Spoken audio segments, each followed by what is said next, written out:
Singapore in the 1960s, a newly independent nation where industry and economic development were critical to survival. To help the fledgling industries, a different kind of bank was needed. Men and women with a pioneering spirit set a new course to transform the economic landscape of Singapore.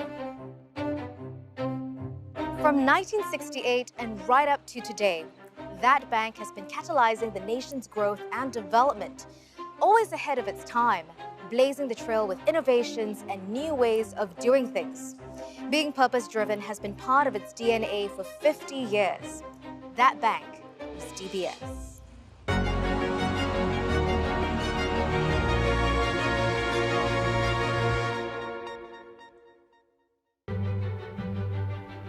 It was the first visit to Singapore for Queen Elizabeth II. Among the state's gifts that Singapore's then President Benjamin Sheares presented to the royal family were 3 gold-plated roll-eye cameras. What was special about the cameras was that they were engraved with the words "Made by Roll-eye Singapore" to convince the hugely popular German manufacturer to move its operations to the then young island nation. The bank took a stake in the company, as the DBS pioneer explains. Roll-eye was prepared to transfer the whole manufacturing activity from Germany to Singapore.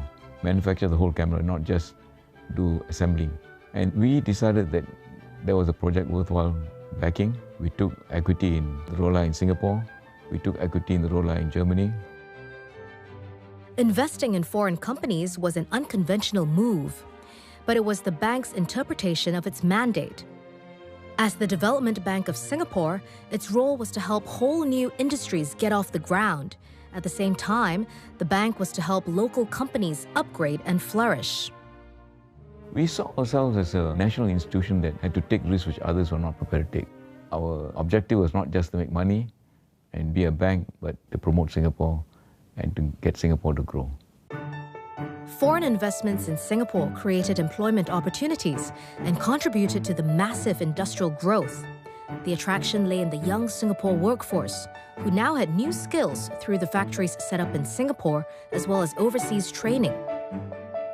When I was sent to Germany for training, my parents just couldn't believe the opportunity that I had.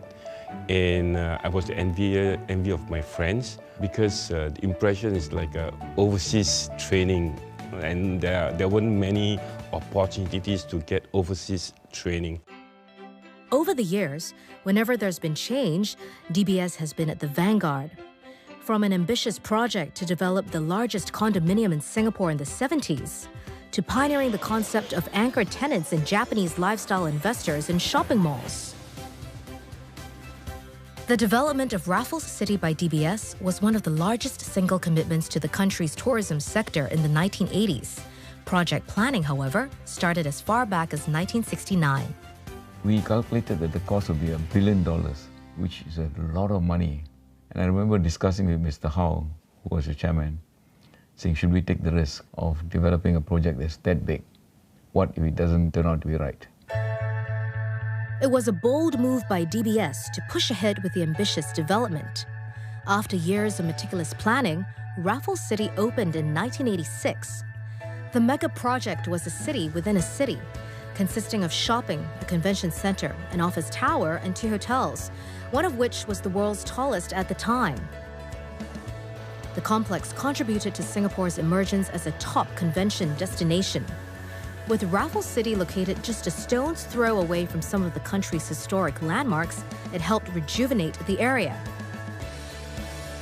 At the time, Raffles Hotel was a shadow of the luxurious vintage splendor that has now made it the crown jewel of Singapore's hospitality industry. Raffles Hotel was in rather a sorry state in the late 80s. It was a historic hotel, but not loved and respected by Singaporeans yet.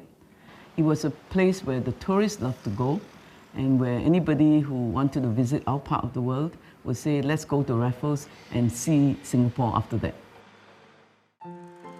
Built in 1887, Raffles Hotel was one of the most fabled establishments in the Far East, attracting a glittering array of famous guests.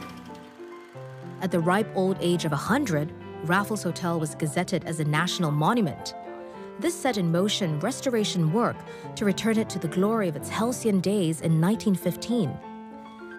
Of equal importance was to engender national pride, and that began with the appointment of the hotel's first Singaporean general manager. When DBS Land decided to restore it, they also wanted the hotel to be a place that is respected, beloved even by Singaporeans. Then the people go there and have a nice evening.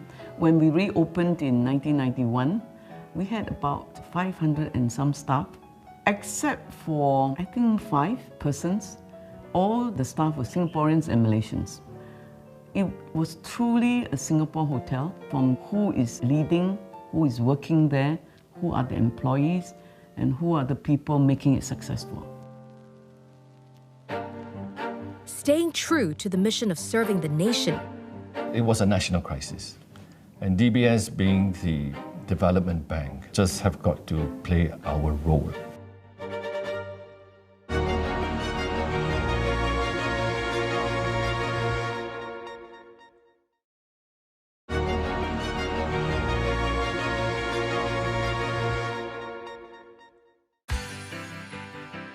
In the mid-1970s, competition for the highest and tallest was fierce among Asia's fast-developing cities such as Singapore, Hong Kong, and Tokyo.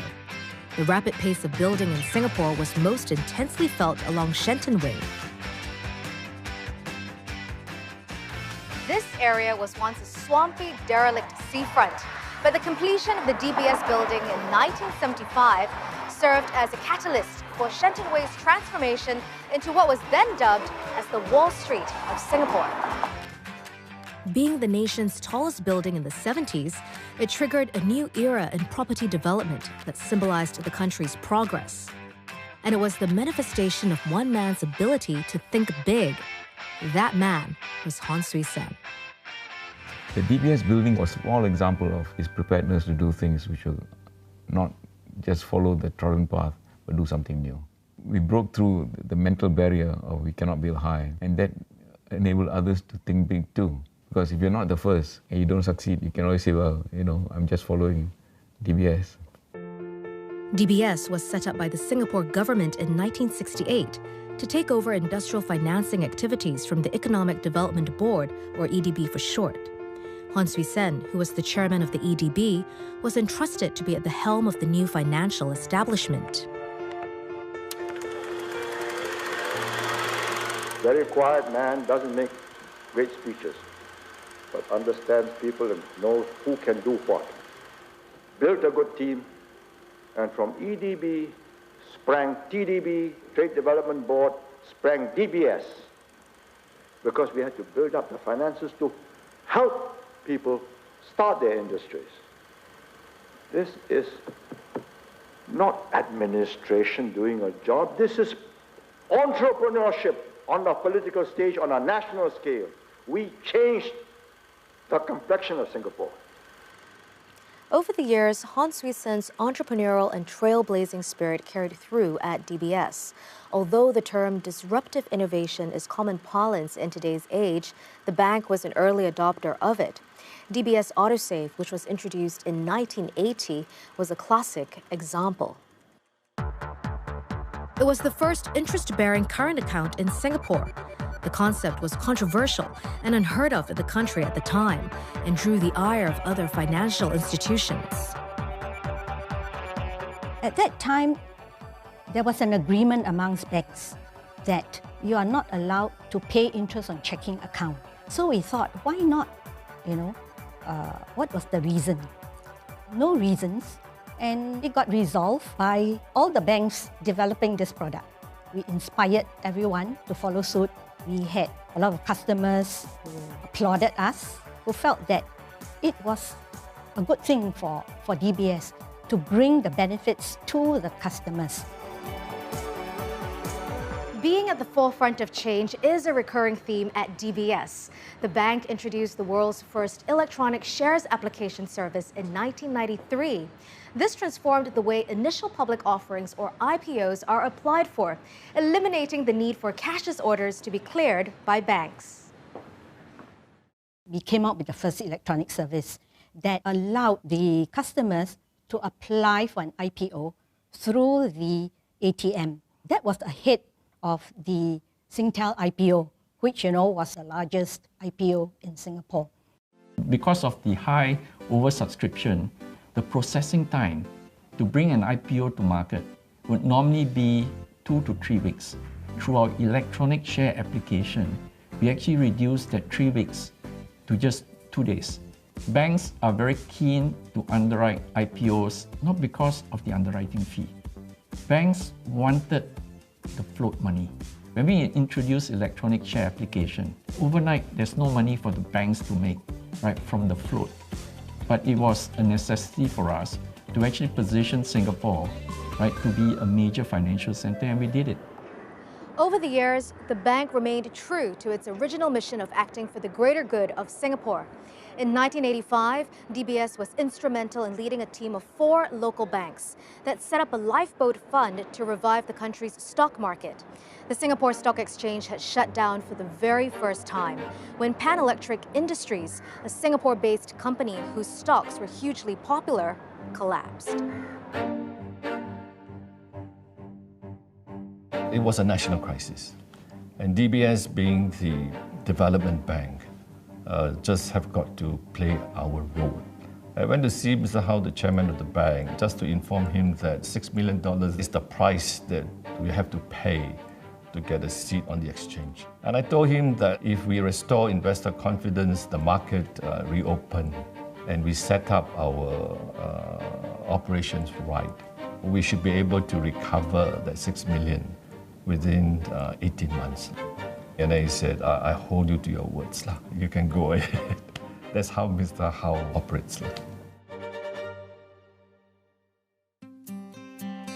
The working culture at DBS fostered camaraderie, loyalty, and pride among the employees, many of whom stayed for decades. I've been with the bank for 44 years. It's like my first home, not even second home. I have this feeling like the branch cannot work without me. Like cell program indispensable. Most of us feel proud to be working for our own bank, DBS Bank of Singapore, and we will tell each other not to jump ship. That's why most of us stay quite long with the bank. In 2012, DBS moved from what used to be the tallest building in Singapore to an even taller building at the Marina Bay Financial Centre. Today, as a 50-year-old bank, it can boast of a unique journey of perpetually scaling new heights. It started as a Singapore institution, but DBS spread its wings and is now ranked among the top 40 most valuable banks in the world. DBS evolved to be a commercial bank, and then it went one step further when it took over the Post Office Savings Bank, POSB, which is a people's bank. So we took care of the man in the street. But then, of course, as we grew, DBS established itself as a very strong regional bank, and today we are the largest bank in Southeast Asia. The quintessentially Asian dragon boat race is symbolic of the focus that DBS has on the region. It forms an integral part of the annual DBS Marina Regatta, which is Singapore's biggest bay festival. We brought a lot of life and activity to the bay. We have always emphasized that while we are global in mindset, we retain strong Asian values as part of our philosophy and culture. Embracing digital transformation and reimagining banking. If the customer can enjoy life more and spend less time on the chore and the hassle of banking, then that would be an ideal kind of banking outcome to create.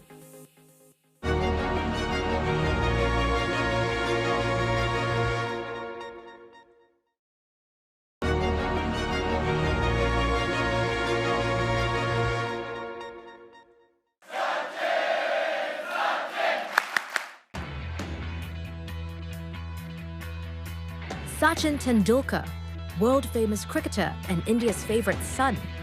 DBS pulled out all the stops to introduce a revolutionary new way to bank. Digibank is also India's first mobile-only, branchless, paperless and signatureless bank. We're able to add 100,000 customers a month. We're up to 2 million customers. And our cost of customer acquisition continues to come down quite sharply.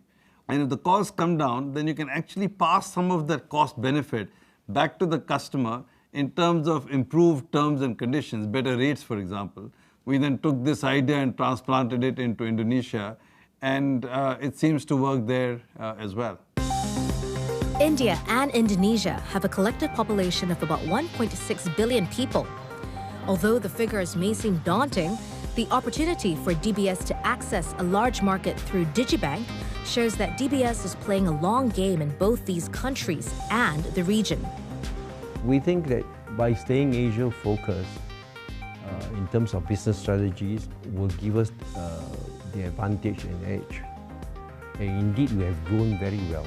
There are no boundaries in digital banking. Registering for a digibank account is done via an app and a mobile phone, leveraging on the main mode of digital access in Indonesia and India. DBS stays one step ahead by being not only a first mover, but also putting the relevant systems and infrastructure in place.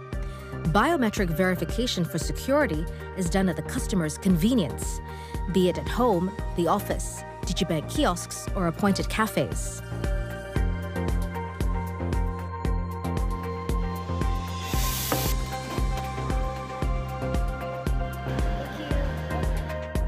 DBS recognizes that in this day and age, banking needs to be simple, intuitive, and effortless. With that in mind, the bank that dares to be different held its first hackathon in 2014. Bankers were made to work alongside startups and propose new mobile banking solutions. We'd put them in a warehouse for 5 days. We'd give them a social problem or a bank problem to solve. And we gave them the mattresses, the ping pong balls, and the beer. The idea was to change the mindset and to make people believe that they could do this. The origin came, ironically, from a defensive posture. We started seeing the impact that the big tech companies were beginning to have in many places in the world.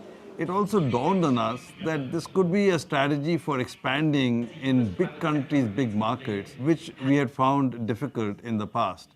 In other words, we could be the disruptor in some of these markets.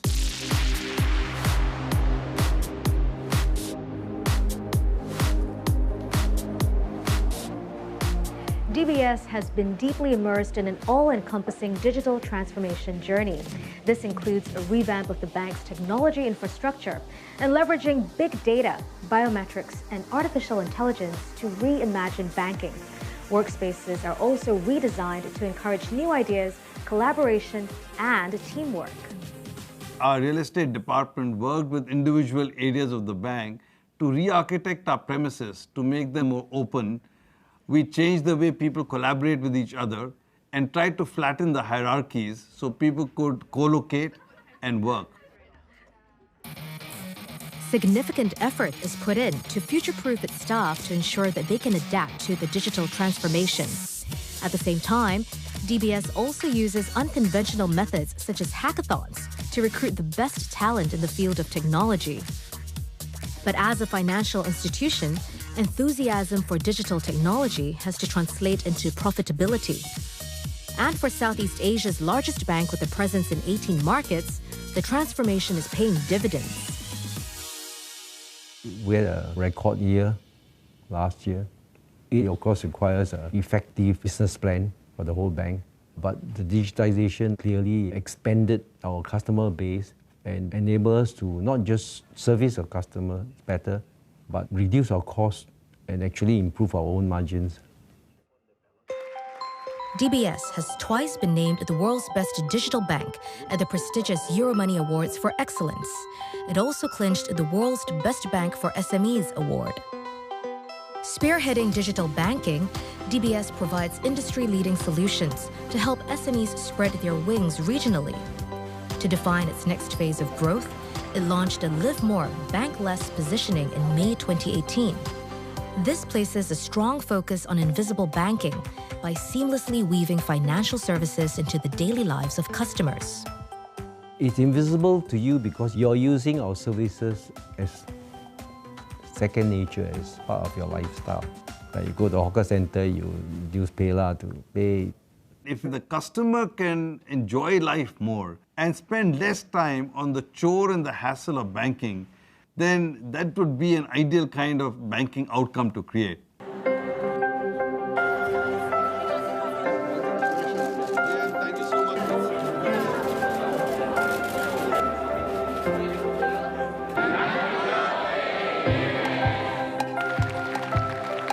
While we live in a fast-changing world and continue to reimagine banking, one thing that we remain true to is our sense of purpose, that what we do impacts lives and livelihoods. I wish DBS every success in the years ahead. May you continue to make banking simple, effortless and seamless so that we can all truly live more and bank less. Happy 50th anniversary. As it looks to the future, the bank is also championing social entrepreneurship to create a more inclusive Asia. The DBS Foundation was established in 2014 with 50 million Singapore dollars set aside to support social enterprises in Singapore, India, China, Hong Kong, Taiwan, and Indonesia.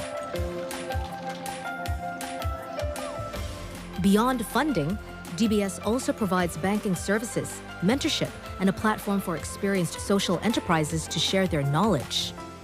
We focused a lot on the social entrepreneurship agenda. We do it because this is intrinsic to the kind of business we want to do, and we think this is what makes us relevant to societies and countries.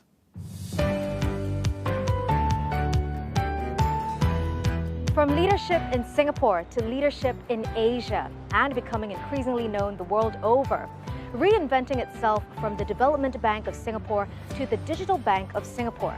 It takes a disruptive bank with a spark of creativity and courage to consistently evolve and redefine itself over half a century.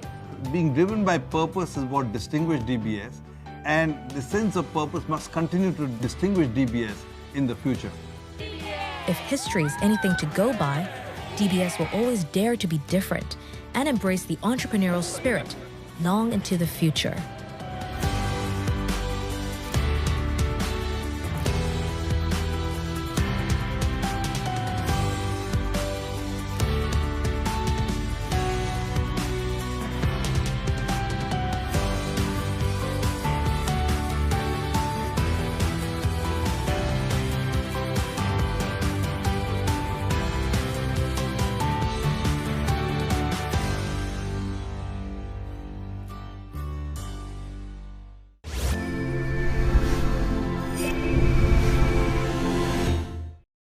Brought to you by DBS. Live more, bank less.